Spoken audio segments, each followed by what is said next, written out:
refers to a book called A Shepherd's Look at Psalm 23 by Philip Keller. That is an excellent book. I had it years ago. I was single. I lent it to a ex-convict and never saw it again, along with a whole bunch of other stuff. So hopefully it's being used somewhere. So anyway, one of the things, and some of you have studied sheep and some haven't, but there's some very interesting things when you start to look at a shepherd and sheep as we think of the Lord as our shepherd.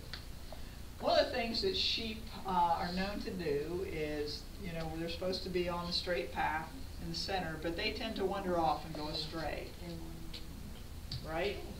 And so what the shepherd does when there's a particular sheep that keeps going astray and off the path, what the shepherd does is he actually breaks the leg of the sheep. And then he bandages it up, and he takes the sheep, puts it on his back, and he carries the sheep. And as the sheep is healing, he talks to the sheep. And he shows love and compassion to the sheep. And the sheep starts to learn that this is a relationship with the shepherd. And he realizes that where the shepherd is going is where he needs to go. So that when the leg is healed and the sheep is able to walk again, guess where he wants to walk? He wants to walk right by the shepherd. He doesn't want to go off astray anymore.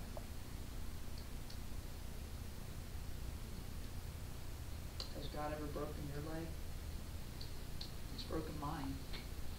I remember crying for 3 days solid one time over a broken leg. I was in a very toxic relationship, and he broke it. And now I was like, thank you.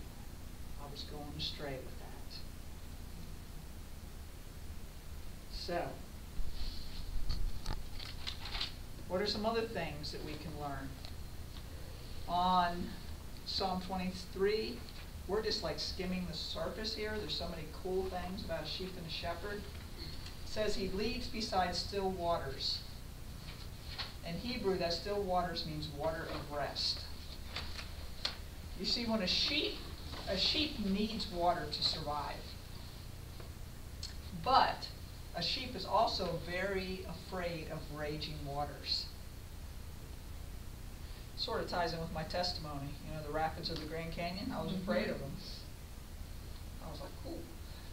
Because when a sheep gets close to waters that are raging, the waters can splash up and get so much on the sheep's fur that it can weigh the sheep down, and the sheep can very easily fall into the water and get swept away and drowned. The weight of the water on the fur just takes the sheep down.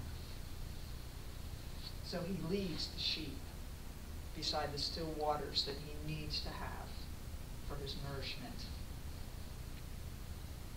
The other thing that happened to sheep is that if sometimes when they lay down, they get a lot of mud.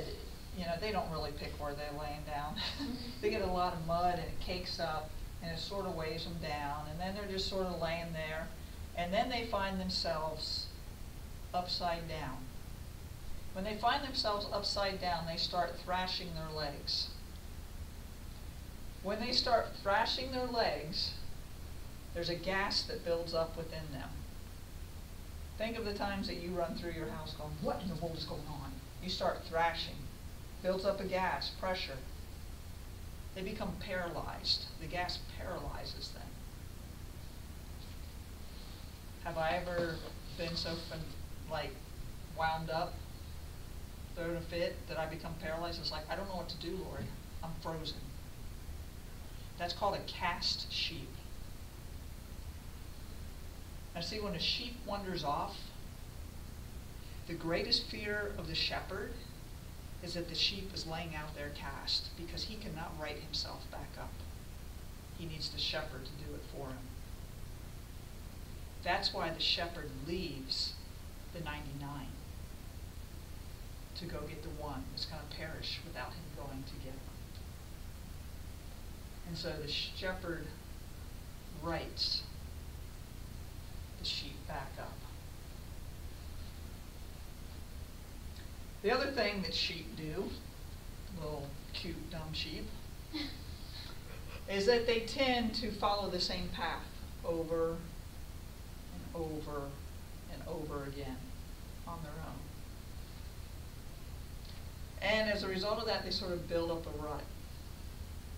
And they stay in that rut. Ever been in a rut? Well, when sheep do this, they continue to excrete while they're going around this rut. So then they start walking in their own stuff. You know where I'm going? You ever been walking in your own stuff? You know, I made the mess and I'm sitting in it. As a result, the sheep get infected. The shepherd, it says, the shepherd leads them in paths of righteousness. It's the shepherd that comes and gets the sheep out of the rut. It says in Psalm 23, and he leads us in paths of righteousness. As we continue on, though, verse 4, though I walk through the valley of the shadow of death. A couple things on that verse. Though I walk. When we're paralyzed, when we're frozen, we got to keep walking. We got to keep moving. They may be slow steps, maybe baby steps, but we got to keep moving. Though I walk through the shadow of death. It's like, wait, what happened to the good paths? He's leading me through the valley of the shadow of death. It means that path to righteousness might be a tough path. Doesn't mean, oh, well, I got the shepherd here, everything is, hunky-dory, everything's going to be in my eyes. But notice, in order to have a shadow, what do you need? You need the light. That means the light shining to be able to see a shadow. So, as we go through the tough times, and it's through the shadow of death, we keep reading. But I will fear no evil, because Jehovah Raha, the Lord is my shepherd, is with me. As long as I keep my eyes on knowing that the shepherd is there,